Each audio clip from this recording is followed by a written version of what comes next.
This is The Final Word, cricket podcast with Jeff Lemon and Adam Collins. A week in which cricket ultimately was the winner, as it has been in so many weeks, aside from the weeks in which it has lost. On the show today, an interview with Ireland and Middlesex legend Tim Murtagh coming up, given that the county championship is about to get going in the UK once again. The Indian Premier League is also going to start in a few days' time, so there's a lot going on with that, including with us here and on the YouTube channel. We'll be doing some bits and pieces around it, one of which will be some regular catch-ups with Glenn Maxwell, playing for the Royal Challengers Bangalore, who is looking for something to do from his hotel room and has agreed to be our India correspondent, given that Adam and I can't be over there. Glenn will be over there and will be chatting to us throughout the tournament, which is great news. It certainly is. Hi, Jeff. It's wonderful that Maxie's agreed to essentially be our Final Word IPL correspondent. He'll check in for about 10 or 15 minutes each week for our YouTube channel, and we'll pop them on the podcast feed as well. We probably won't be talking to him about like the game he played last night, probably more about, you know, the environment, the bubble, what's going on behind the scenes, and generally speaking, keeping him company through what will probably be many long nights in the hotel, given they're bubbled this year again for obvious COVID-y reasons. So, but yeah, the YouTube channel's been going great guns. I think we're up to 1.2 million watches now, thanks to the Harsha Bogle interview, which, if you're a long-term listener to The Final Word, you would know well, having listened to it on the feed. But many, many people have watched it on YouTube this week, and if you're one of those, hello to you. If you're new to the podcast, that's fantastic. And yeah, in addition to the Maxi spots, we will do other IPL updates. We haven't quite clarified what they'll be as yet, but as Jeff said the other day, it'll be a bit of everything. Some match stuff, some sort of wrap stuff at the end of weeks, maybe some watch-alongs. That all the cool kids are doing those at the moment, so we might as well try and jump on their coattails, and we'll see how it goes. But it's exciting. It'll be a medley. It'll be like the Grease Mega Mix medley, you know, in which you get a little bit of Grease Lightning, a little bit of Summer Lovin', you know, a little bit of, I can't remember any other songs from Grease. What's the one about Beauty School Dropout? Oh, yes, the song about Amanda Wellington, one of my faves. Now, the other big news out of India, not related to the IPL directly, but indirectly, is that Sachin Ramesh Tendulkar is down with the bug. So we're always talking about happy birthday, Sachin, on this show, but we need to say get well, Sachin, instead, because he's not well. He's been hospitalised as a precaution, we're being told. Not too badly off at this point, but a sad moment when someone who, in your memory, is so full of joy and life, you find out that they're sick. Yeah, I think they said with an abundance of caution that they've sent him to hospital after last week he said that he had COVID symptoms, and then he actually went to hospital on the 10th anniversary of India winning the men's 50-over World Cup in 2011, so it was such a celebration of all those clips going around, and of course those famous scenes at the Wankhede Stadium of Sachin being chaired around on a lap of honour, but currently unwell. We haven't heard any updates about his health, but presumably, no news, is simply that he's recuperating and he'll be back on his feet soon. So, get well, Sachin, and I suppose more happy birthday, Sachin, in the weeks to come when he gets back hold of that Twitter account. Yes, well, you know, as long as he's convalescing, he should be able to be busy on the phone and busy in the spreadsheet, keeping track of those birthdays around the world. Tim Murtagh is a player who has played an awful lot of cricket. He's got one more season on his contract. He's playing it now. He's currently 39. He's even thinking about getting another contract after that. A champion cricketer, champion bowler, one of those proper seam bowlers, move it around. So spoiler alert, we've already spoken to him. We know what he's going to say, but that hasn't happened. That'll happen a little bit later in the show, but it's a chat we've been wanting to have for a while, Adam. Yeah, it worked out really nicely in the end. I'm going to be involved with Middlesex again this year, hosting their live stream, and I'm thinking, well, what better way to kind of get in the groove of the county cricket year? Of course, it's April now. We've had the Easter weekend, so we're ready to roll.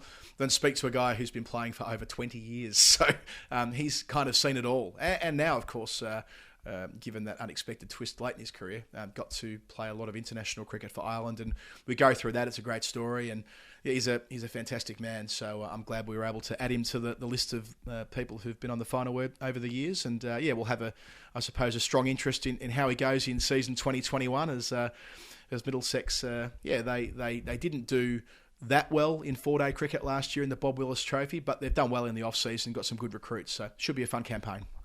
Middlesex, also the only county to share a name with a Geoffrey Eugenides novel, so that's a reason to follow them if the others don't get you in. Australia's women, a world record, 22 in a row in New Zealand. On our way to that conversational topic, we should mention that the New Zealand-Australia travel bubble is coming. New Zealanders have been able to come into Australia without quarantine for a little while, and now it's going to go both ways. Those of us in the country that I'm in right now will be able to cross the Tasman, soar like angels, and land softly on the far side on the green grass of Aotearoa, and just walk on out. Just walk out of the airport. Don't have to stay in a room for 2 weeks. Don't have to learn to hate your relatives. Don't have to be delivered 3 very terrifying meals a day. Just stroll out into the sunlight or the rain, as it happens to be, depending on the mood of the country on the day. Yeah, as two veterans of hotel quarantine, it's not something that I would recommend. So the fact that you can go to New Zealand and not have to go through that experience is certainly a good thing. And Andrew McGlashan, Nasher, our colleague from Cricinfo, made a really good point on Twitter when this was announced by the government today. Given the Australian men's team aren't playing a test match until probably December, when the first Ashes test is likely to be against England at the Gabba, why not have New Zealand over for some top-end test matches? They've been played before. They've been scheduled and cancelled many times against countries that Cricket Australia don't view as an asset or as a productive partner financially. But perhaps a little bit different with New Zealand, especially with the time zone, how it might tie in over there, television and all the rest of it. So yeah, that's a really good idea if they do want to squeeze in some test cricket, maybe a couple of tests up there in July or August. I know they've got white ball commitments in the Caribbean and potentially Bangladesh as they build towards the Australian summer. But there is a window, so let's see how much they want it. And good that Nash has got that ball rolling today. That tweet did pretty well. And if you could eliminate the 2 weeks, that's obviously such an imposition in terms of cost and in terms of convincing the visiting team that they actually want to do it. If you can take that out of the way, it does make it a much easier prospect to get New Zealand touring. I've got a second suggestion to add to Nash's. Why not get the New Zealand women's team over for a couple of test matches? Wouldn't that be crazy? Imagine. Now, I know this is out there. I know this is wild. But imagine women were also allowed to play the same sport that men are allowed to play. I know this is crazy. I know the science is in that, that their knees will fall out or their wandering uteruses will strangle them. But we've got to give them a shot sometime. We've got to give them a chance to see if they can get through a test match alive, which apparently they can't be trusted to do. I know you had a couple of days at a music festival this weekend, Jeff, and might have missed the news, but Afghanistan's women have been permitted to play Test cricket via the ICC this week, despite the fact that they don't have a women's team. So it was this came through, and look, there's no disputing the merit in enabling all women's teams to be able to play Test cricket if they're full members. That makes a lot of sense. But yes, somewhat of a quirk. That Afghanistan's women don't as yet play international cricket. Hopefully they will into the future. One other thing on logistics, I suppose, is that it's not a great thing that the vaccine rollout in Australia is going so slowly, Jeff, because the implications could be that we might have a summer in 2021-22 that's not too dissimilar from the one we've just completed. As far as teams getting into the country, hotel quarantine, we really thought this would be a one summer only problem, but you're probably following this a lot more closely than I am, but it doesn't feel like great news coming out of Canberra on this front in the last couple of days. Well, it hasn't really been any news. It's turned into let's say sentences that have a lot of words in them that don't actually form any meaning when put together. We will be re-examining our priorities to find the best foot forward routinely as we go along, that kind of thing. So we've got no idea, basically. There's been a lot of setting of targets and a lot of not meeting of targets, but there are also a lot of places where they need vaccines a lot more badly than we do here. So complaining about it seems a little bit inappropriate at the same time. So I guess it's a wait and see thing. Hopefully it's a slow start and picks up steam. comes home with a wet sail, all the rest of it. But we can be hopeful. You mentioned the music festival too. I've got a little music festival story for you, which will come up. Remind me when we do Nerd Pledge. I'll let you know. Looking forward to it. Jeff, you said we're going to go across the Tasman to a world record. The Australian women racking up their 22nd one-day win in a row against New Zealand in their first match at Mount Maunganui. They won by 6 wickets with 69 balls to spare. Nice. Yep. They bowled out New Zealand for 2-1-2. They got there so easily thanks to Ash Gardner making an unbeaten 53, sealing it with a 6 over deep mid-wicket. Elise Perry, 56. Elisa Healy, 65 off the top after Megan Shute took 4 for 32.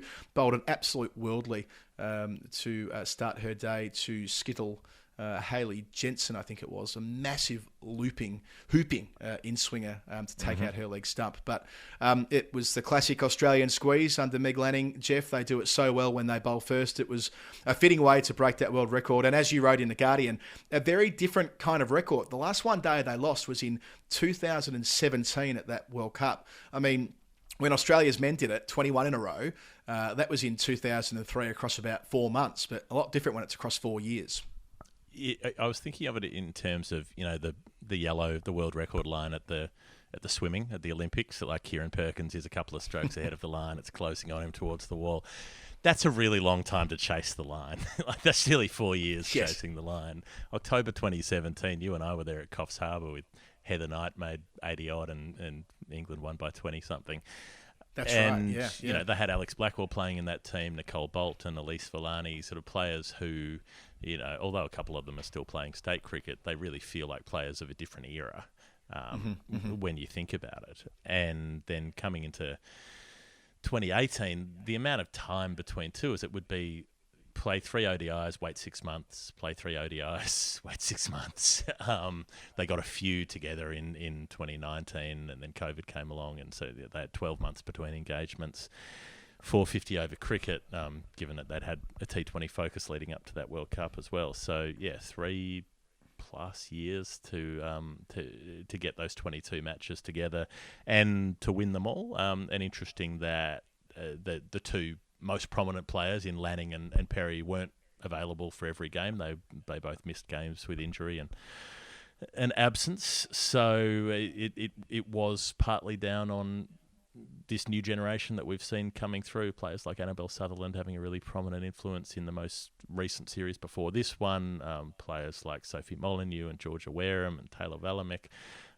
Darcy Brown coming into calculations now in that squad. So, and then the players who have been consistent the whole way through, who've been in all of those games: Beth Mooney, Elisa Healy, Rachel Haynes, Ash Gardner, and Megan Shute. You know, Rachel Haynes, who we thought her career was over around the time this streak started. It looked like she'd never play again, and 2017 she came back into this side. Yeah, you look across those 22 games and Rachel Haynes has been perhaps the most valuable player, certainly with bat in hand. 8 series, 6 countries and 6 opponents to rack up 22 wins. And yeah, New Zealand was so short of par with their 2-1-2 in the opening game. I was doing it on Saturday night, the live coverage for The Guardian. I mentioned it's kind of the Australian playbook. A tidy power play with the ball, and you just never let them breathe, the opposition, that is. And there was a big moment there. There was a turning point when Lauren Down was batting with Amelia Kerr, and the latter was just getting going. And we know Amelia Kerr has the skills to pay the bills when it comes to going big in the final 10.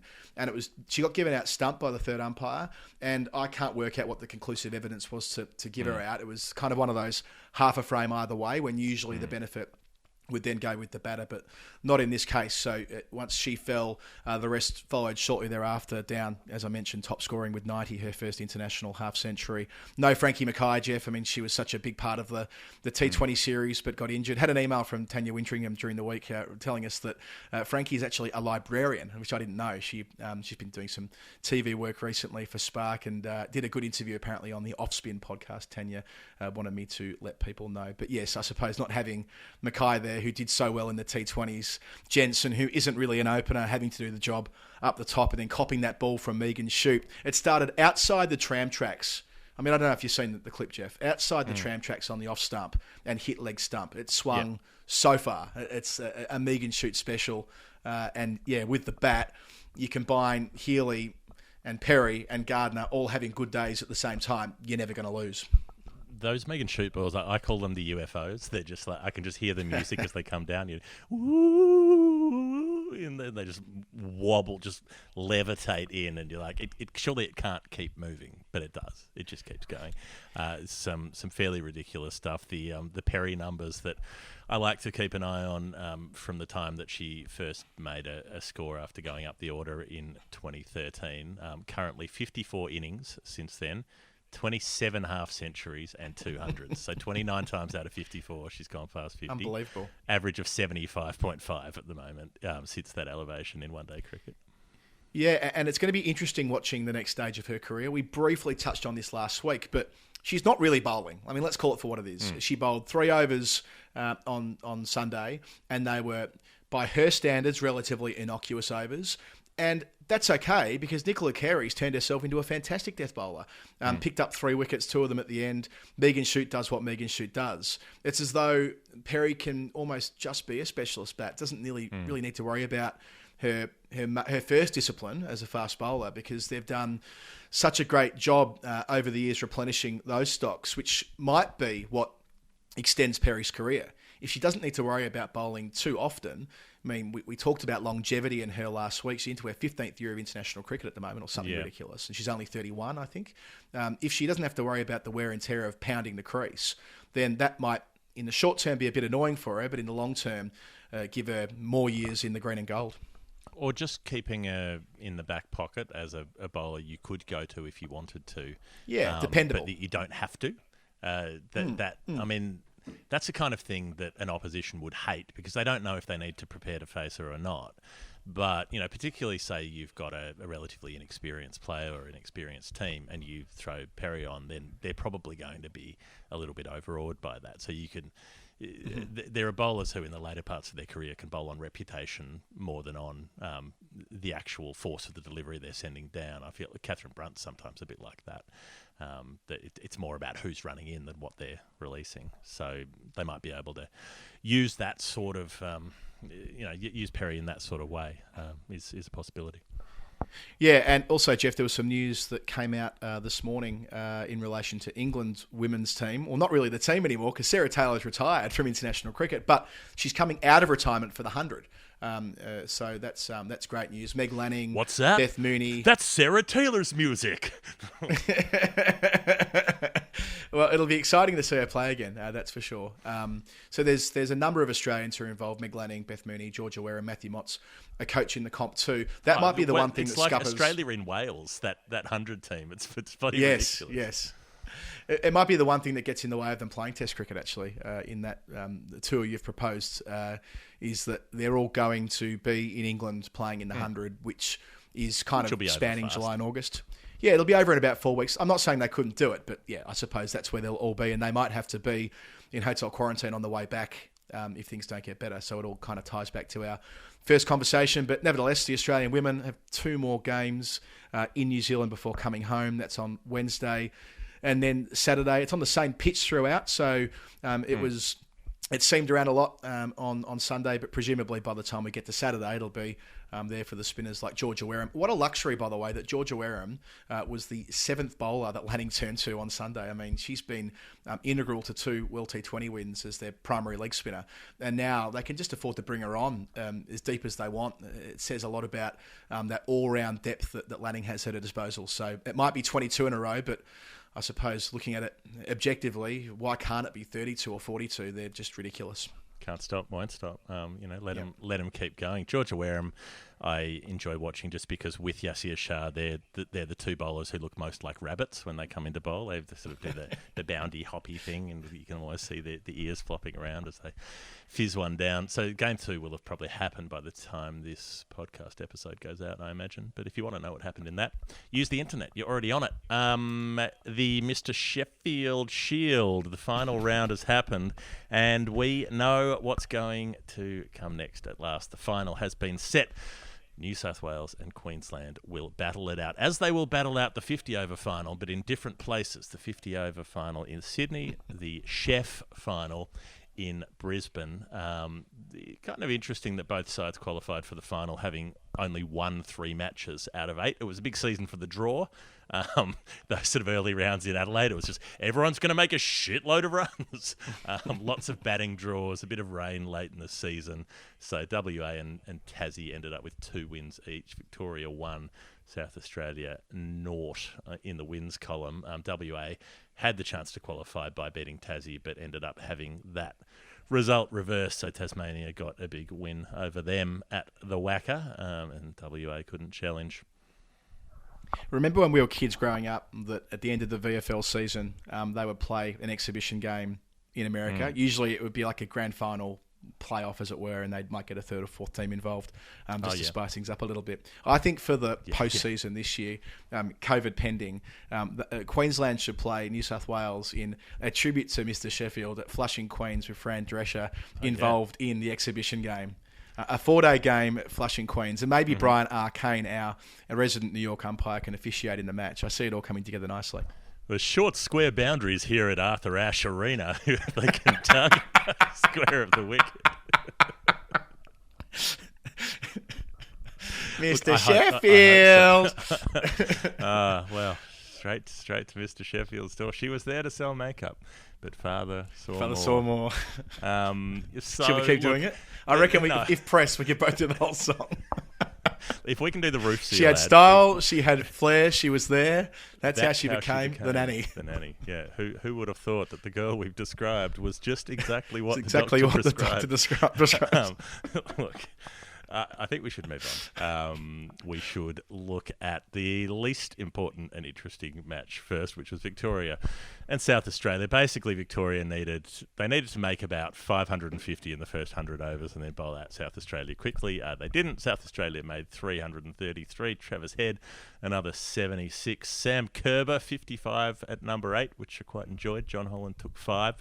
And then the Vics, 365. I was watching this innings, actually, because they were, 8 down for 180 or 200 odd, and Sam Harper racked up 100, made 106 not out, batting with the last couple. James Seymour made 60 on debut at the age of 29. I know that's a story that you've been interested in, the James Seymour story. You want to embrace him. You want him to throw his arms around you, as it were. Yeah, it's cool. Louis Cameron, who's his teammate from Essendon, well, Louis did play with him at Essendon, former Victorian bowler and colleague of ours from the press box these days, he detailed the fact that he's played everywhere, this bloke, James Seymour. He's played Sydney grade cricket, up at Darwin, Melbourne grade cricket, second 11, and just kept making 100 after 100 after 100. And it culminated in him making a century for, I think it's like the Premier Cricket 11. They had some sort of representative game mid-season, and he got a text from Chris Rogers saying, just keep at it, don't give up, basically saying, look at my story, don't give up. And there he is, final game of the season, gets picked to debut for Victoria at age 29, makes a half century, and presumably will be well placed to add to that next year in when he's 30. And as we say, with Chris Rogers as your coach, he's definitely the sort of guy you want in your corner as a guy with a 3 in front of your age. So, the Vics made 365. One other thing about the Sam Harper century, I'm not sure if you caught this. Again, it was Louis Cameron's work here on social media capturing this, that he led them off the field, but they run off the field now, the Victorians, like a football team. And I think one of the players replied as a Twitter, they run from the middle of the ground when they're fielding and jog over the line like a football team at half-time, which, of course, further establishes the idea that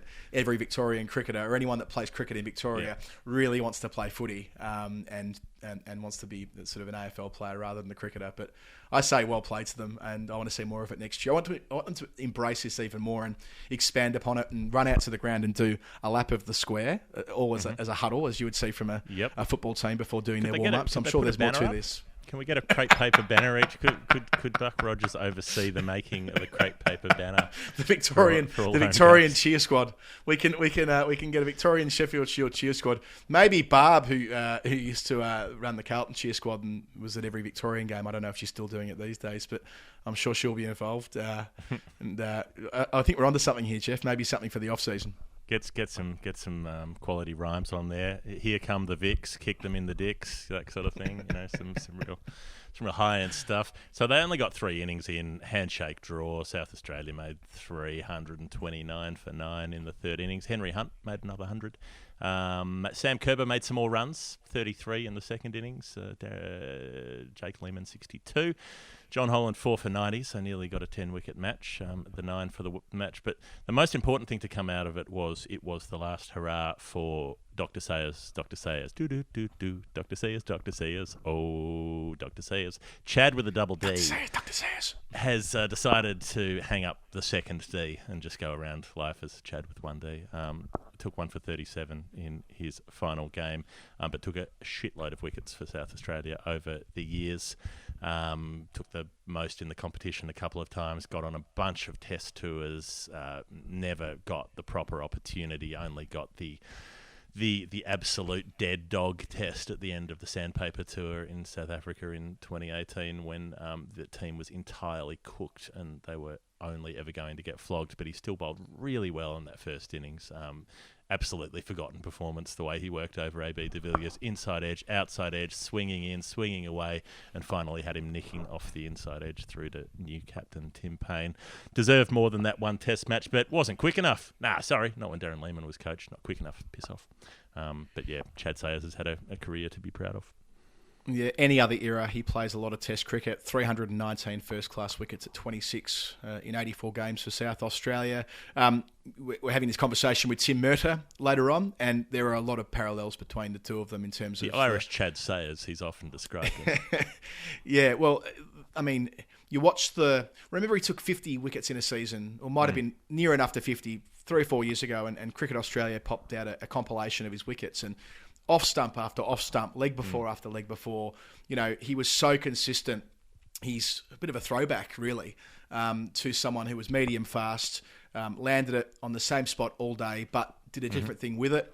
Maybe if he had have been born in England, because he's a fraction quicker than Murtagh, maybe if he had have been born in England, he would have been, given more opportunities. But a couple of test tours. It might have played, had they had their time again, he might have been used, I suppose, in the 2015 Ashes series. He and Peter Siddle, he wasn't on that tour, but a kind of bowler like that would have served them well. But he does have that baggy green. He absolutely earned it. And as you say, Jeff, bowled superbly in that 1st innings at Johannesburg, which shouldn't be forgotten. So a nice place to leave it for Chad, an outstanding career over 10 years. Just a quick note for Henry Hunt. You mentioned his 3 centuries this season. I reckon he's a smoky for a national contract. There was a story that I want to say Dan Brettig, possibly Andrew Wu, had last week foreshadowing there might be a couple of left field national contract selections. So I don't think Henry Hunt ended with a huge average, but the fact that he's been able to make it to 3 figures on 3 occasions, and that's in a team that's finished last for the 4th time in a row. South Australia have claimed the wooden spoon, so that reflects well upon him as well. So one to keep an eye on, Henry Hunt. I think he's 24 years of age. As far as making 3 tons goes, everyone made 3 tons this season. Cameron Green, 3 tons. Travis Head, Sean Marsh, Cameron Bancroft, Moses Enriquez, Marnus Labuschagne, Josh Inglis, Sam Whiteman, all made 3 tons. 3 tons for everybody. Everybody gets 3 tons from Oprah. It may be a bit hard to stand out when everybody had such a good year with the bat on some relatively friendly surfaces. The draw between New South Wales and Queensland in the end meant that they both qualified. New South Wales 381 batting first. Jason Sanger, a ton for him, which was notable. 103 just got past it. Daniel Hughes 74. Brendan Doggett took 4. But Queensland responded really well. They got a 50-odd run lead. Marnus made a ton. Khawaja 64. Jimmy Pearson, who I've mentioned, the keeper making a lot of runs consistently, 59. 59 for Bryce Street. Nathan Lyon took 6 for. They only got the 3rd innings in as well, really. New South Wales 145 for 5 when they decided to shake hands on it. Matthew Gilks, he's a soft G, isn't he? Made 66 and Swepson 4 for 60. But they lost some time to rain in that match, and I don't think either team was too bothered about ending up with a draw, although that could have got New South Wales in trouble if WA had won. Yeah, a bit to take from it still. So let's start with Labuschagne. He's now made 17 first-class hundreds, 13 of them in the last 2 years, which is a pretty remarkable strike rate considering he played so much cricket for Queensland until that point. And that was the one glaring omission when he made his Test debut back in 2018 and got that subsequent Test in early 2019. It's like, where are the centuries that Justin Langer is always talking about? And that's how he's been able to take his career to the next level. It's consistently making it to that marker. So well played him. Lyon, a 6-wicket bag. Mitchell Starc, none for 82. A year, a season, a summer he would just like to forget entirely. Obviously, it's been tinged with personal grief as well. And, the Test series playing out the way that it did and now not finishing the Shield season well. I think we all know that feeling when you get to the end of something that's not played out the way you would have liked. You just want it to end, stop, do something else and pick it up in a few months' time. I hope that he's given the chance to do precisely that now. Nobody doubts Mitchell Starc's capacity to influence games of cricket for Australia and New South Wales and anyone else he plays for in between. I think he just needs a break. Now we've reached April, which is pretty late for a season to be ending. There'll be a Shield final that he's involved in next week, and he gets that one more opportunity and the one-day final as well, presumably. And then he can sort of put the feet up and just chill. I think that's the best thing for him at this stage. Yep. Nathan Lyon led the comp for wickets this season, which is interesting. The Test spinner playing all of the Shield games. So 39 wickets for the season. A Twitter correspondent named Jay Rizzle brought this to our attention to say, how long's it been since a player played every Test match and every Shield game in the same season? Now, luckily, Jay Rizzle tagged in the great statistician Sir Swamp Thing, so we didn't have to look this up ourselves. It turns out, how long has it been? It's been 0 days because Cameron Green also did that. But before that, whoever did that before this season, you've got to go back to 1975-76 when the Chappell brothers, along with Ashley Mallett and Jeff Thompson and Rod Marsh, all achieved the same feat. So that tells you the kind of weird, alternate reality season that we were in. That there were no other demands on the Test players. They were able to be here playing every Shield game. Yeah, and in the same way that playing all of these games in the back half of the year and not being on a Test tour perhaps didn't help Mitchell Starc that much, it probably did help Nathan Lyon. He finished off with 39 wickets at 25 in the group stage. Of course, the Shield final ahead of him. 3 fifers, including the 6 to finish, and a fifer last week, and 1 against Victoria at the SCG as well. So he's bowled himself back into some form, although, his spinner's form is such a fluid thing, but he wasn't in the wickets in the Test summer, only taking, I think, 9 of them in 4 matches. Yeah. So he's done pretty nicely there, Nathan Lyon. Just to remind everyone that he's the best spinner in the country, which you need to do when you've got Mitchell Schwepson bowling balls like he did to Daniel Hughes before the close of play on day 3. I'm not sure if you saw the highlights, but it was like nearly landing off the pitch and hit off stump to the left-hander from around the wicket, so he's got the natural angle, but this boy can seriously bowl, Mitch Schwepson, and he's advanced his reputation through the course of the Shield season.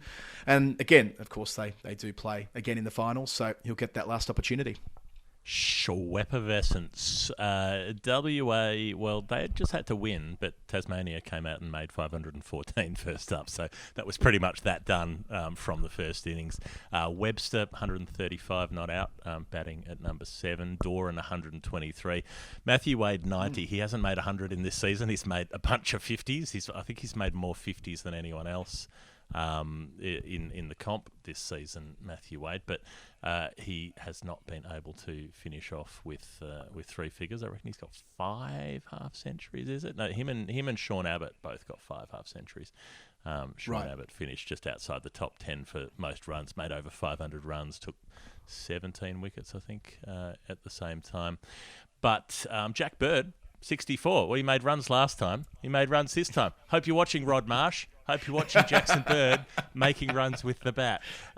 Maybe now he can get back into the Test team because he's doing what you need to do down at number 10 or thereabouts. So it didn't work out for WA. They lost midnight in Joel Paris with an injury. He made 100 and took 5 for last match, but 2 for 18 from 10 overs, and then had to go off with a groin strain, which, if you were Midnight and Joel Paris, I suppose you might have a fair bit of wear and tear on that region.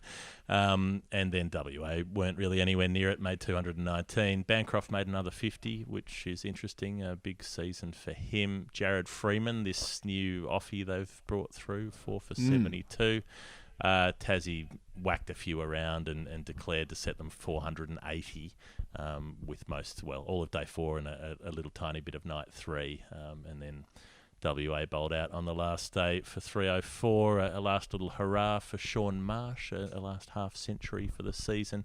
Green made 40. There was sort of a glimmer in that middle that they might be able to chase that 480, a ridiculous kind of chase, but nowhere near it in the end. Joel Paris got to smash some runs around with his hampered groin. I don't know if he smashed the runs with his groin. If he did, it would have been truly impressive, but he was able to stand at the crease and hit the ball, even though he couldn't bowl. But, yeah, disappointing end for WA that they had a chance. It was, as they say, their destiny was in their own hands, but they were not able to keep it in their hands. I don't know how that metaphor finishes. So out of this, I mentioned players who are next rung down who might find themselves with a national contract. Well, Jake Doran finished with the 8th most runs in the comp. He's probably 21 now, maybe 22. I think he was the Australian under-19s captain when he was like 17, and he was on the pathway, New South Wales, then down to Tasmania to get a chance to wicket keep. Now he's playing as a specialist bat because Tim Payne's been able to play the whole way through the Shield season. But even without the gloves, he's made in excess of 600 runs, a couple of centuries in the last 2 rounds. So a good time to be posting numbers, as they say. And gutted for Joel Paris, midnight in. Last week, that maiden first-class 100, Fakhar, after being not completely off the radar, but, after that international debut against India back in 2016, we haven't really heard him in contention. But for a couple of years leading up to that, he was who they were all talking about over in WA.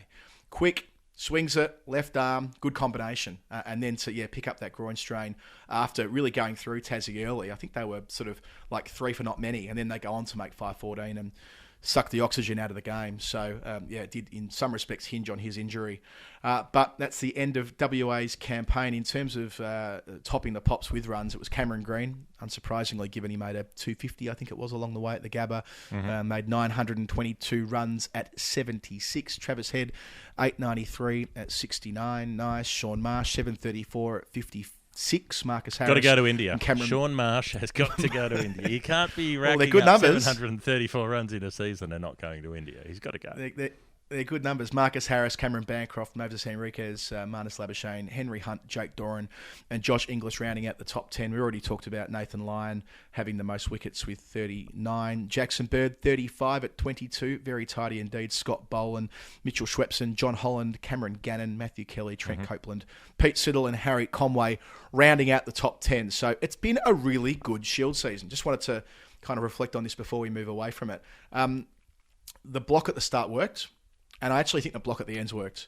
I know that it's been this way before. And yes, they've benefited from having more international players at their disposal than normal. But you know how they've said before that sometimes the bits and pieces from COVID that we've taken and might do more of post-COVID, keeping Shield cricket away from international cricket, not having rounds clashing, I think has served them pretty well. So something to look for next year when they're doing the scheduling. And one last little nugget before we move off the Shield is that Sean Abbott, he wasn't in the top 10 for wickets or runs, but he took wickets and he made in excess of 500 runs as a legitimate all-rounder for New South Wales this year.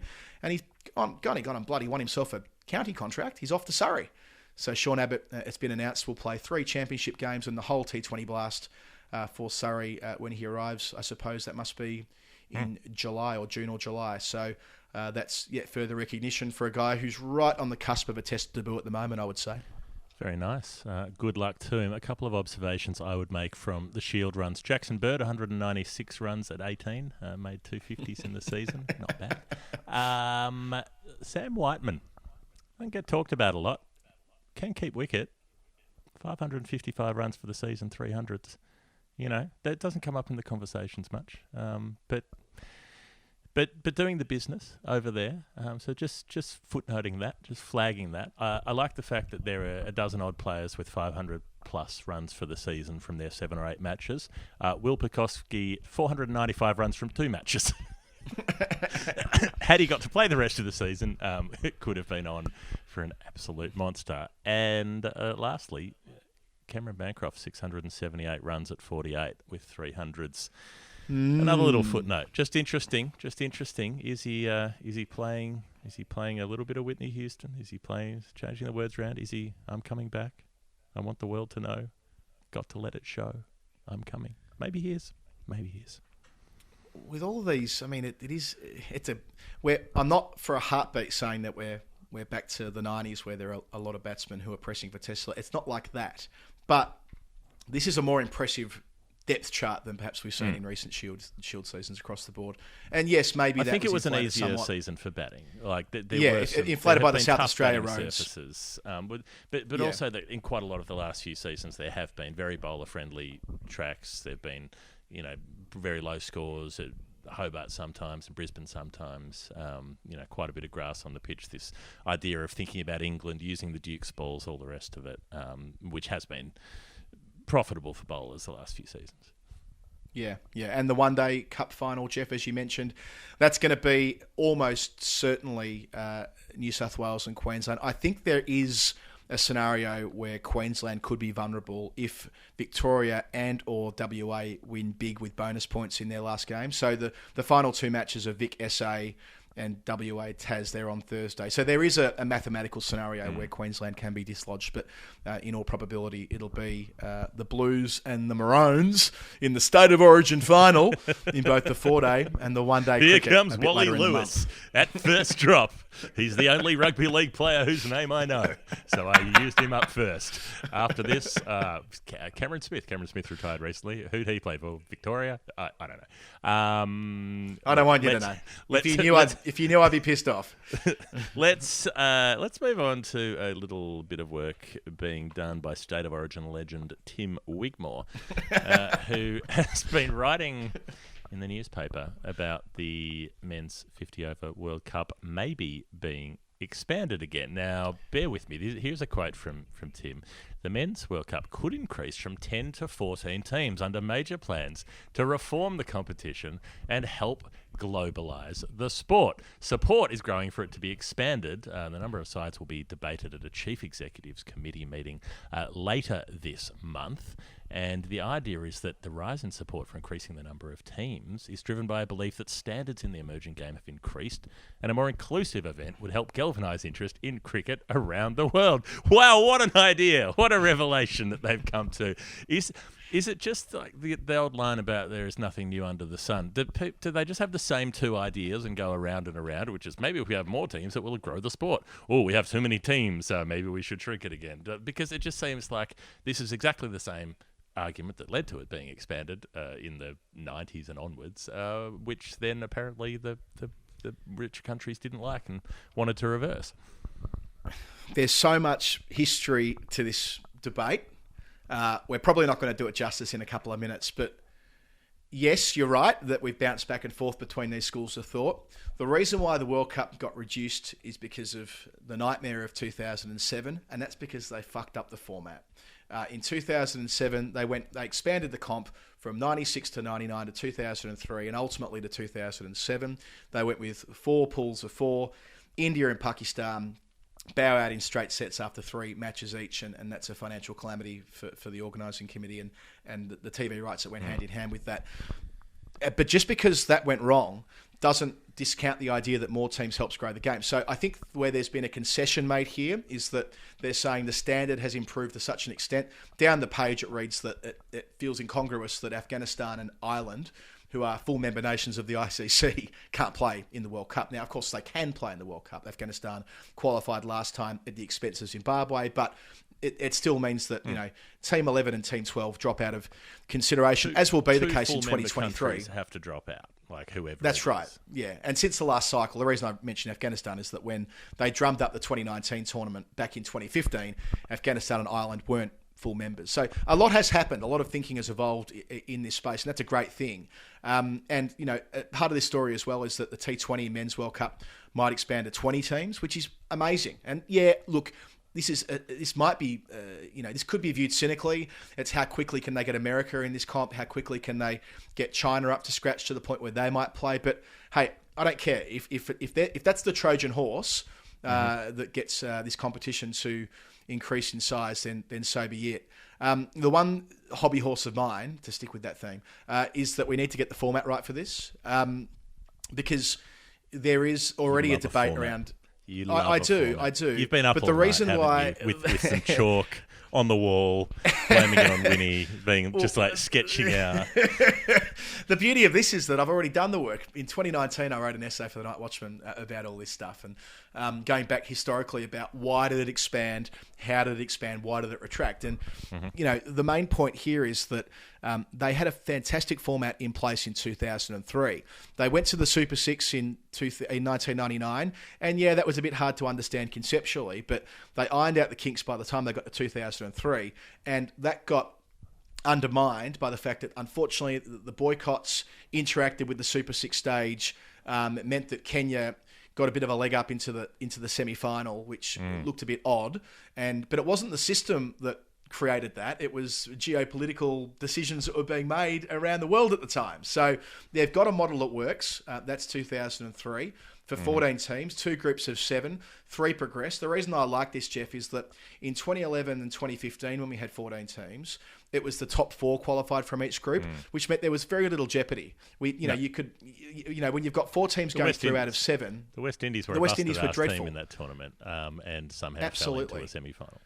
Absolutely. Well, they fell into a quarterfinal, which meant that it kind of meant that, and even that, you've got the team that's 8th playing the team that's 1st. I mean, what if Pakistan had have knocked off Australia in the quarterfinal? Yeah, sure, good on them had they done so. But I think Australia was 2nd and Pakistan was 7th. But had New Zealand been bested by the Windies in that quarterfinal, it would have felt wrong. Whereas with the Super Six, you carry forward your points from the first stage. Yep. There's a degree of elegance about it. It means that every game you play in the group stage affects the Super Six. It dictates who makes it through to the semi-final. Yes, there were some issues in 99, but they were ironed out by 2003. So I hope the way they go is that. There's another model where the IPL, as you know, Jeff, they went to the McIntyre Final Four a few years ago, which meant which of course is inherited from Victorian football, where 1 plays 2 and 3 plays 4, and you have a qualifying final, a first semi-final, preliminary final, and a grand final. Great system, and look, if that's better than quarterfinals, certainly, but it still, for mine, has that problem where 4 teams out of each group make it through to the second round, when I think that if you make it 3 each, you have that extra layer of jeopardy, which makes the games mean an awful lot more at the start of the tournament. You can't really afford to drop a game in round 1. So that debate will continue, and yes, and we'll I'm sure, on the final word, be on the front line of that, pushing along this agenda as we go, and let's hope the chief executives agree to expand it to 14 teams when they meet at the end of the month, because that would be magnificent. Well, speaking of the ICC expanding things that desperately need expanding, the wicket zone for the umpire's call for the ball tracking technology on DRS will now include the bails. A remarkable piece of just logical thinking that if the bails can be hit by a ball and be knocked off, then an LBW that shows the ball tracking, shows the ball hitting the bail, should also be considered out. This is exciting. I haven't seen a diagram yet. Do we know, does this mean that it goes along the top of the bail and down, or does it mean that it's a straight line from the spigots, not including the very top lumpy bit of the bails? It's not a straight line, because that's relevant. Important. Yeah. That's relevant. I don't know the answer. Mel Farrell is our resident expert on these matters. I might ask her and include this in story time on the weekend. But it's common sense, because how many times does the technology show an image which shows a shitload of the ball hitting the stump and the batsman's given not out on umpire's call, and we kind of we kind of sit there and we can't explain it to new people who are following the games. That's a good thing. I actually don't mind the umpire's call staying. We get rage. We get filled with rage. We become incandescent with rage. We start thumping our fists on furniture. I don't know if you've ever read Lord of the Flies, but Piggy gets killed in Lord of the Flies after a bad DRS call, and everyone's so frustrated that they take it out on the poor kid with the glasses. So it releases a savagery within us. It must be quelled. Yes, let's save the chubby kid from Lord of the Flies. I couldn't agree more. But umpire's call. We might be the last 2 the last two supporters of umpire's call. I reckon everyone else in the cricketing media landscape has gone off that, and Shane Warne especially. But they seem to have stayed with that on the basis that they want the umpire's decision to still matter in the middle. I like it. I think that once you remove that component, then we may as well just have every leg before appeal decided by the third umpire, and then that's unmanageable, and so it goes. But they are the tweaks the ICC have made this week. And yes, that broader decision about the World Cup happens later in April. Yep. All right. We'll keep an eye on all of that. 50 over cricket, speaking of, rather enjoyed watching and catching up with a few fairly ridiculous bits and pieces from Pakistan's visit to South Africa. The first of these, it involves something we've been talking about a bit on the show in recent weeks. So South Africa made 273, Pakistan chasing. We've been talking about the waist-high no ball a bit. There's one in the 49th over in which Lungi Ngidi bowls Shadab Khan with a full toss, and they check it. The third umpires check it and decide that it's a no ball. And so that yields for Pakistan 4 runs off the free hit, and then there's an extra ball bowled in the over for the no ball, and that goes for 3. So they get 7 runs out of it. Matt May wrote to us about that, saying if that high full toss that wasn't originally called by the umpire, if that trickles through for the keeper, it's a dot ball, no free hit, 1 less ball in the over, and Pakistan got the winning runs off the last ball of the match. So it's lucky that Shadab Khan was bowled by that delivery. exactly the point we've been talking about, where there are times in which it is better to get out to a ball that you can subsequently get overturned because you will profit more than if you, for instance, hit that ball for 6. You'd end up with 1 fewer run than what you got by getting out to it, and thus won the game. Yeah, he's spot on. I went and had a look at it. There's no way that would have been checked, that no ball, that had it just trickled through to the keeper, as Matt brought to our attention. So, and in the end, they only needed 3 from the final over. Pelakwayo was bowling that, and it took until the last ball, so they were hard held. But they got there by they won by 3 wickets, Pakistan there. But yes, that moment that's worth drawing attention to. And there were plenty of those in the second one day, Jeff, which was a thriller, a high-scoring thriller. South Africa make 341 for 5, Bavuma the captain, 92, De Kock 80, Rassie van der Dussen 60 from 37 after making his first international century in the first one day, I should say, after passing 50 a shitload of times, finally made it to 3 figures, and Miller 50 not out from 27 at the end. And then Fakhar Zaman, Jeff, a player we've followed very closely through his international career so far. He went bananas. 193 from 155 balls, 10 sixes, 59.6% of the runs. So not quite in Bannerman contention, but near enough to it, which is extraordinary when chasing in a one-day international. So they fall 17 runs short, having needed 31 from the final over. But the way that Fakhar Zaman was dismissed after everything that happened, it's ended up becoming a big focus of the law 41.5 around fake fielding. I might get you to explain that, Jeff, because it gets a bit complicated. Yes. Okay. So there is law 41.5 says that a fielder may not attempt to deceive or distract the batsman with gesture or word or movement. So if you pretend to field a ball when it's gone past you, for instance, you're supposed to concede 5 penalty runs. And in this case, you've got Fakhar Zaman coming back for a second run towards the keeper, Quinton de Kock, who starts pointing down to the bowler's end and shouting to the bowler, although he knows the ball's coming to his end. And so Fakhar Zaman turns around to see if his partner's going to be run out, and slows up and thus gets run out at his own end, not knowing where the ball is. There was a lot to do about this, whether this was terribly out of the spirit of the game, whether it was legal, all the rest of it. My conclusion on it is that it's definitely shithousery of the highest order, because there is no doubt that the only thing de Kock was doing was trying to fool the batsman, which means that under the laws of the game, it was definitely in contravention of that law. There were people arguing that wasn't the case, but the way the law is written, there's no doubt in my mind, and I cannot understand why the umpires didn't enforce that, which means that should have been 5 penalty runs, and the ball should have been called dead, and they would have got the 2 runs that they'd run. So they needed, at that point, 31 off the last over, and had that law been put into place, they would then have needed 24 from 6 balls, which the way Fakhar Zaman was going would have been possible. The flip side to that is that I think that law is completely ridiculous and shouldn't exist. I don't know why it was brought in. There was never a problem that it needed to address. There was no spate of fake fielding incidents that needed to be diffused. There was nothing it was responding to. It's an absolutely absurd law, because why shouldn't the fielding side do whatever they want? The batsman should be running between the wickets.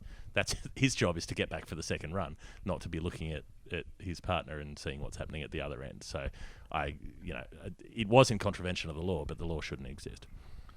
Yeah, I think I can sign up to that perspective. I mean, yes, Fakhar Zaman shouldn't be taking cues from Quinton de Kock, but it's pretty clear if you go through it. Deliberate distraction, deception, or obstruction of a batsman. Well, it does. It was both distraction and deception. He was shouting while in the batter's eye line, while gesturing and pointing. There is no that is a massive umpiring mistake, according to the laws that they're written. I agree. So it'll doubtless our old mate Fraser Stewart from the MCC will have something else to look at the next time they come together to meet next year and look at all the various examples, and we'll see whether fake fielding lasts the tests of time. But yes, they've got one more one-day international and then 4 T20s. And, well, I don't think we probably would have covered these on the final word necessarily, but we've been taught a lesson. If 2 teams are wearing identical uniforms, you should watch them every time they play. Absolutely. And also that, I mean, the way that Fakhar Zaman innings was, a wonder to behold in the... He's so agricultural over the leg side, and he can be so good through the offside. He plays these lovely little late cuts and cover drives, and then just steps down the wicket and whacks over the leg side. No concern about where it's going to go. Would I be right in thinking that Rohit Sharma's the only player with multiple one-day double centuries? Chris Gale only got one. Yes. Tuttle got one. Sehwag only got one, didn't he? In a very inelegant way, as you'll see on the YouTube feed if you're watching it, I'm holding the microphone between my legs as I bring up a tab. There was an interesting chart that Cricket Info put together on not so much double hundreds, but what they calculated where there was the highest difference between the 2 top scores in a men's ODI innings. So Rohit Sharma, when he made his 264, the second highest was Virat Kohli, who made 66, and the difference was 198. Well, Fakhar Zaman's gap was 162, fourth on that list. His 193 compared to Babar Azam, who only made 31. So, yeah, quite a glaring gap between what Pakistan were able to put together. But I suppose reinforcing what a brilliant innings it was. He's already got a double, was the point I was making. He does, that 210 he made against Zimbabwe, I think it was. Yep. So, so close to being the second player to make 2 doubles in 50-over cricket. And a shame he didn't get there, even if they weren't going to get 31 from the last over. Last little look at the West Indies-Sri Lanka series. We looked at the first test in detail. The second test was another draw, which we won't go into chapter and verse. But we did miss the lead last week, which is that Jason Holder's not captaining that team anymore. So because he chose not to go on the Bangladesh tour, Craig Brathwaite did. West Indies did surprisingly well on that tour, won both those matches. And so You'll Go Riding on the Horses has hung on to the captaincy, which is interesting because Jason Holder's done such a good job with that team, rebuilding that team after taking it over at a very young age himself, and now can concentrate on his comical sledging, I guess. Yeah, Dan and Jay. That was quite funny. Mr. Sheffield, when he was sledging Dan and Jay de Silva last week. Look, surprising. Led the team for 37 test matches, won 11 of them, which is a pretty good effort considering where that team was in 2015. Dinesh Ramdhan, who was the previous captain, I was doing that tour. I was over there. It was the first one I went on, actually. And Ramdhan's team were a rabble, and the only shining light was Jason Holder, really.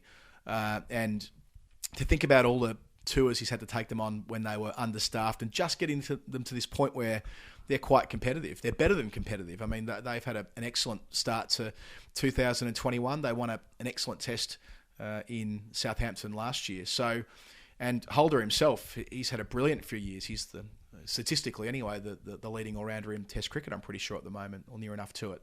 So, yeah, the fact that they put out such a strongly worded statement about the leadership of Craig Brathwaite, it was an endorsement of Brathwaite, but I suppose by omission, maybe you can read into it that they weren't thoroughly satisfied with something that was going on with Holder. But still, a senior player in the team, Brathwaite and Holder, were in the runs in that final test in the West Indies first innings. We said that Brathwaite was 99 overnight on the first day when we recorded this time last week. He went on to reach his test century there, made 85 in the second innings, so he started well. And Jason Holder made an unbeaten 71 when they batted the second time around. But yeah, I wouldn't be surprised if there's maybe more to that story. We'll ask around and see where we can get to on it.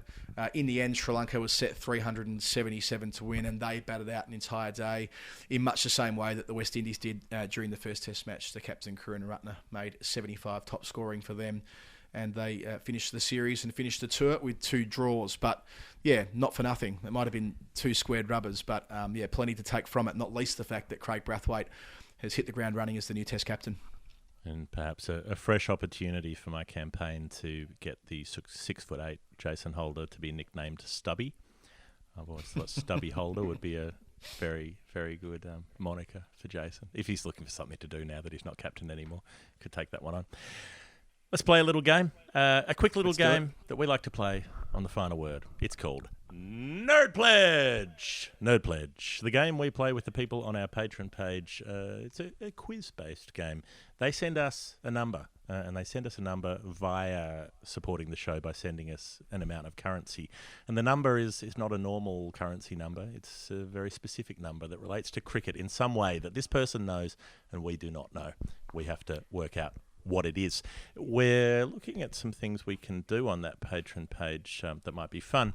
And in a couple of weeks, we thought we might let people come and watch us record the show on the internet. Not a live show per se with the guest and the performance, but the show as we do it now.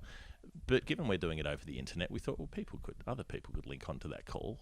There might be people who would be interested in doing that. I know that's a bit badgerish to do that, but it would mean you would, A, get to hear the podcast before it goes out, after going through the editing process and all of that, and B, you would get to see all of the mistakes that we make yes, before it gets edited. So you would get the live, the kind of Hendrix in concert version of cricket podcasts versus the studio album of cricket podcasts. The way I see this is that, yes, that's the main point here, isn't it? We'll get DC on the call as well, and you can all applaud him at the end, knowing how shit we are and how comparatively good he makes us look after going through a number of hours of editing each week when we have our various restarts and all the rest of it. So it should work out pretty well with time zones, I reckon. So if it's 10 a.m. in London, it's 7 p.m. on the east coast of Australia after the clocks have changed both ways. So I think that might be a winner. You can watch us on YouTube, as people might be doing at the moment, but to do it live might be a bit of a thing. We of course, had the lockdown COVID-19 style Zoom shows last year, which worked pretty well in this respect. And we'll also do a Q&A at the end, I reckon. So after we finish recording and sent the files off to DC for editing, we will stay on the line and we can have some sort of Q&A about what we're up to, and that might be interesting. So no better time to sign up on the Patreon page. We're still in pursuit of James Anderson. He's got 614 test wickets. We have about 600 patrons. It'd be lovely to overtake Jimmy before he starts bowling for England again, which will be sometime in June, I suppose, when they play New Zealand in a couple of test matches. So this might be the incentive. Watching you and me through a screen in a different forum might be enough to get you over the line and participate in a bit of a Q&A in a couple of weeks. Well, it also means if you sign up, you get to put in a nerd pledge if you want, like $5.51 from Andrew Tuttle, a.k.a. Tuts Corp, who sends a note, a clue with this one, saying up from the Maxwellian $4.34. His previous number was the 434 test runs of Glenn Maxwell. My hint, says Andrew, is that it is current until January 22nd, depending on the logistics of international scheduling and COVID-19. Can provide Moira info if you need it. Well, January 22nd, that's when India were due to arrive in Australia to play a series against the Australian women's team, which was called off. The decisive word in Andrew's sentence: can provide Moira info if you need it. Well, Megan Moira Lanning is a middle name that I have never forgotten and will never forget. And this number has actually changed just in the last couple of days. It's been sitting on the list waiting to come in at 5.51, and it's been correct up until Sunday, because 55.1 is the rounded up one-day international batting average of Meg Lanning. It's 55.08 if you want to go to 2 decimals. On Sunday, though, she was out for 5, so it's crashed. It's crashed to 54.38 across nearly 4,000 runs, though, at a strike rate of 94, 14 tons and 15 50s. Who has a near parity of tons to 50s in one-day cricket? That is insane. Nobody does that. Like, the occasional freak of a test player has more tons than 50s or close, but no one does it in one-day cricket. The only player I would think of, maybe Hashim Amla. I'm gonna Google it as I say it, but he's the only player that jumps out at me that might have done something like that, because if you recall, he went on an extraordinary run of hundreds when he went to the top of the rankings. I still reckon I'm now he'd just be padding about... for time as I try and bring up the numbers. No, but in one-day cricket, before you it's close. Before you tell me, I would guess he'd be more like a sort of 3 to 4 ratio. You know, like a 7500s to 150s kind of ratio. No, nicely done. He's made 2700s and 39 further scores between 50 and 100. So about 3/4, as you say. Well done. That was the vibe. 3 to 4 more to the point. Yeah, but Lanning's numbers are absolutely ridiculous. So 83 matches, the most matches played by anyone with a higher average than her is 23 matches. So Lindsay Reeler and Rachel Hayhoe Flint played 23 games and averaged higher in the 50s. But basically, make the qualification 250 runs, and only those two have a higher average than Lanning, and only 4 players have a higher strike rate. So she's got the double threat combination where she scores faster than just about anyone and more prolifically than just about anyone. And that's what she does. So that's the end of Nerd Pledge. If you'd like to play Nerd Pledge, as we said, jump on patreon.com/thefinalword. The best part is that you can help us keep making the show twice a week, doing this and doing the Storytime History show on the weekend and doing the video stuff and going on tour to other places and making movies and all the kinds of weird and interesting things we're doing on the Patreon page. Hop on, check it out, see what we're up to. We're off to an ad, and after that quick break, we'll be back with Middlesex legend and former Ireland international, Tiger Tim Murtagh. 5 minutes later. When you think about Woodstock, you might think of a few different things. I mentioned Jimi Hendrix before. You might think of a music festival in the 60s. You might think of a small cartoon bird in the Snoopy comic strips. You might think of the can of premixed bourbon and cola available at many Australian 4 Woodies for 10. liquor outlets. Tall cans, very tall cans, very appealing to a certain youthful age demographic. Jump on the Woodies, as it were. Or you might think of a cricket kit manufacturer, a Woodstock Cricket, a new joining, a new fusion of interests, a new partnership that we're forging on the Final Word with Woodstock Cricket, and Adam Collins is very excited. I am. John O. Gordon from Woodstock Cricket. We've been working and collaborating with him over the last little while, and we're going to be working with Woodstock well into the future. And this is very exciting for us on the Final Word. We've worked with different kit retailers in the past, and that's been fun, but I feel like this is going to be something that becomes a really big part of what we do, because they make outstanding cricket bats. I mean, even just looking at last week, the Good Gear Guide, the cricketer make, they've gone 1 and 2. They've Quinelled the Good Gear Guide with their cricket bats, the best and second best bat in the country, according to that magazine survey. So it gives you a feel of who they are in terms of the quality products. And in a moment, I'll come to the offer that we're going to have for Final Word listeners as to getting yourself one of these sweet, sweet bits of kit. But I mean, I really have enjoyed the conversation with John O, because you can tell that this is a company that's kind of got customers front and centre. I I mean, the experience of how you pick your bat. They're opening a showroom where you go in and get like an hour consultation. Like, they really put the consumer right in the middle of this conversation. They've got a bat maker, John Newsom, who's regarded as one of the best in the world, which is, I suppose, why it's been going so well. They're handmade bats from English willow and everything you'd expect from a high-quality bat maker. They have some household names as part of the team as well. They signed Stephen Finn with the big, strong Middlesex connection we've got today on the show with Tim Murtagh. Woodstock are also involved with Middlesex. They're involved with the Lord's Taverners, another group that we work with. And yeah, that stable of pros, which has been growing. But Steve Finn, Benny Howell, who's everybody's favourite T20 expert at the moment. Sheldon Cottrell, Jeff, who I know you loved the work of in the 2019 World Cup. And yeah, This is exciting for us because we've got ourselves a company who we really believe in. They're doing great things, and this is going to be the start of a special relationship. Yeah, they've won us over. They've been wooing us. They've been outside our window, playing the flamenco guitar, sprinkling rose petals outside our front doors, and eventually, in the warm late hours of a sultry night, we've succumbed to the charms of Woodstock Cricket. So, what they're doing and what they're enabling us to do is to help you get a massive discount on your kit. And cricket kit is very expensive, and especially really good cricket kit costs money. So if you can get 20% off that, that's a pretty great deal. And that is what you can get off all of their full-priced products. They've got some sort of kit bundle things that roll things in together, which that won't apply to. But of full-price products, you can get 20% off. And it's very easy. You go to their website, woodstockcricket.co.uk, and you put in a code, which is TFW20. That's the initials of our podcast and the number of percent that you get off. Couldn't be simpler. Very nice. And you should at least just go there and check out their stuff and start thinking about what you might like in future, even if you're not ready to hit the button now.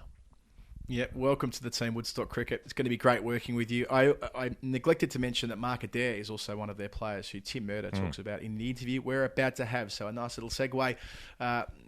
woodstockcricket.co.uk. Take a look. Beautiful bats. 20% discount with TFW20.